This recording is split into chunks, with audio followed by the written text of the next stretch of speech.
एक बार महात्मा बुद्ध एक गांव में अपने शिष्यों सहित घने पेड़ की छांव के नीचे बैठे थे। आसपास के गांवों से बहुत से लोग अपनी मानसिक समस्याएं लेकर महात्मा बुद्ध के पास आ रहे थे। महात्मा बुद्ध उन सब की मानसिक परेशानियों का समाधान देते। सब लोग खुशी खुशी अपनी समस्याओं का समाधान पाकर वहां से लौट रहे थे। वहीं से कुछ दूर बैठा लोगों को बुद्ध के पास जाते देख एक दुखी भिखारी अपने भाग्य को कोसता हुआ यही सोचने लगा कि अभी कुछ देर पहले तो ये लोग दुखी मन से मुंह लटकाए उन महात्मा के पास गए थे, और अब इतना खुश होकर कैसे वापस लौट रहे हैं।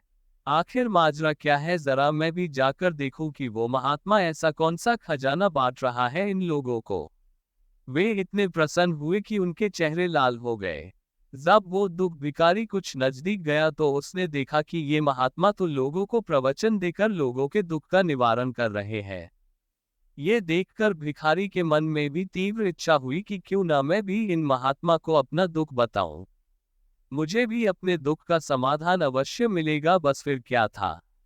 समाधान पाने की लालसा लिए भिखारी महात्मा बुद्ध के सामने पहुंचा और हाथ जोड़कर प्रणाम करते हुए बोला, हे महात्मा बुद्ध, मैं भी लोगों की मदद करना चाहता हूँ। मुझे लोगों की मदद करने की बहुत इच्छा है, लेकिन मैं कैसे मदद कर सकता हूँ। मैं बहुत गरीब हूँ। मेरे पास न तो पैसे हैं और न ही कोई ऐसी चीज जिससे मैं किसी की मदद कर सकूं। मैं कोशिश करने पर भी किसी की मदद नहीं कर सकता। मुझे भगवान ने इतना गरीब क्यों बनाया। हे महात्मा, मुझ पर कुछ कृपा करो। इतना बोलते हुए भिखारी रोने लगा। महात्मा बुद्ध बोले, आप बहुत अज्ञानी हैं क्योंकि आप अभी तक इस भ्रम में जी रहे हो कि तुम्हारे पास कुछ नहीं, जबकि दूसरों को कुछ देने के लिए तुम्हारे पास बहुत कुछ है। तुम बिना धन और वस्तु के भी दूसरों की मदद कर सकते हो। तुम्हारे पास जुबान है जिससे तुम मीठे शब्द बोलकर किसी के दुखी चेहरे पर मुस्कान ला सकते हो। इन्हीं शब्दों की ताकत से तुम किसी के भी टूटते हौसलों को फिर से मजबूत कर सकते हो। इन शब्दों की शक्ति से आप किसी के भी मन में सकारात्मक विचारधारा के बीज बो सकते हैं और उसे गलत रास्ते पर जाने से रोक सकते हैं।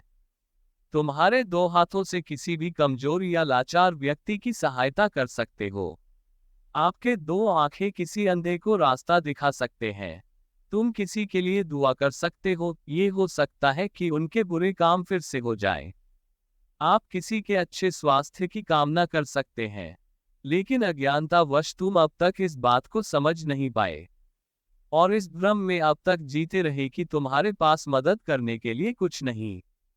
किसी की मदद करने के लिए धन और वस्तु का होना अनिवार्य नहीं है। बिना धन और वस्तु के भी हम कई प्रकार से लोगों की मदद कर सकते हैं। महात्मा बुद्ध के ज्ञान से भरे ये सुंदर शब्द सुनकर भिखारी के चेहरे पर मुस्कान आ गई और वह खुशी से झूमता हुआ वहां से चला गया।